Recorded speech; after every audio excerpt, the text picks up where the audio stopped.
മഹദിയായ ജുവൈരിയ റളിയല്ലാഹു അൻഹ മുസാഫിഅ ബിൻ സഫ്വാൻ എന്നവരുടെ ഭാര്യയായിരുന്നു. ബനു മുസ്തലഖ് യുദ്ധത്തിൽ അവിടുന്ന് മുസാഫിഅ എന്ന ഭർത്താവ് കൊല്ലപ്പെടുകയുണ്ടായി. അങ്ങനെ മഹദിയായ ജുവൈരിയ റളിയല്ലാഹു അൻഹ അടിമയായി, ബന്ദിയായി സാബിത്ത് ബിൻ ഖൈസ് റളിയല്ലാഹു അൻഹുവിൻ്റെ യുദ്ധാർജിത മുതലിൽ പെട്ടു.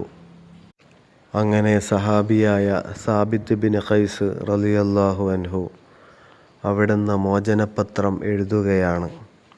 അതായത് ജുവൈരിയ റളിയല്ലാഹു അൻഹ ഇപ്പോൾ അടിമയാണ്, ബന്ദിയാണ്. അതിനാൽ 9 ഊഖിയ തുക കൊടുത്താൽ സ്വാതന്ത്ര്യം ലഭിക്കുന്നതാണ്, മോചനം ലഭിക്കുന്നതാണ്, സ്വതന്ത്രയായി പോകാവുന്നതാണ്.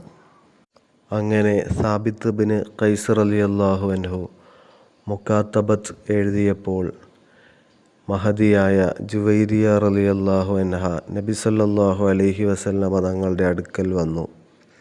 എന്നിട്ട് സഹായം അഭ്യർത്ഥിക്കുകയാണ്. തനിക്ക് അടിമത്തമോചനം വേണമെങ്കിൽ പറയപ്പെട്ട തുക കൈമാറേണ്ടതുണ്ട്. അതുകൊണ്ട് നബി തങ്ങൾ സഹായിക്കണം, അതാണ് ആവശ്യം. ഇനി മഹദിയായ ജുവൈരിയ റളിയല്ലാഹു അൻഹ അങ്ങനെ തുകയൊക്കെ കൊടുത്ത് സ്വതന്ത്രയായാൽ എന്ത് സംഭവിക്കും? തിരിച്ച് ബനുൽ മുസ്തലഖിലേക്ക് തന്നെ പോകേണ്ടി വരും. കാരണം ഇവിടെ സംരക്ഷിക്കാൻ ആളില്ല. അതുകൊണ്ട് സ്വന്തം ജനതയിലേക്ക് ചെല്ലുമ്പോൾ അവർ ആക്രമിക്കുന്നതാണ്. അവരുടെ അക്രമത്തിന് ജുവൈരിയ റളിയല്ലാഹു അൻഹ ഇരയാകുന്നതാണ്. കാരണം ജുവൈരിയ റളിയല്ലാഹു അൻഹ അനാഥയാണിപ്പോൾ. അപ്പോൾ ഈ അനാഥത്വത്തിൻ്റെ അവസ്ഥയിൽ സ്വന്തം ജനതയിലേക്ക് ചെല്ലുന്നത് അപകടകരമാണ്. ഇത് തിരിച്ചറിഞ്ഞ നബി സല്ലല്ലാഹു അലൈഹി വസല്ലമ തങ്ങൾ പറഞ്ഞു, അടിമത്ത മോചനത്തിനുള്ള തുക ഞാൻ തരാം. മാത്രമല്ല അനാഥത്വത്തിൽ നിന്ന് സനാഥത്വത്തിലേക്ക് ഞാൻ സംരക്ഷകനായി നിൽക്കാം, സംരക്ഷകനാകാം. ജുവൈരിയ റളിയല്ലാഹു അൻഹയെ വിവാഹം കഴിച്ച് സംരക്ഷിക്കാം എന്നർത്ഥം. അങ്ങനെ ജുവൈരിയ റളിയല്ലാഹു അൻഹയ്ക്ക് സന്തോഷമായി.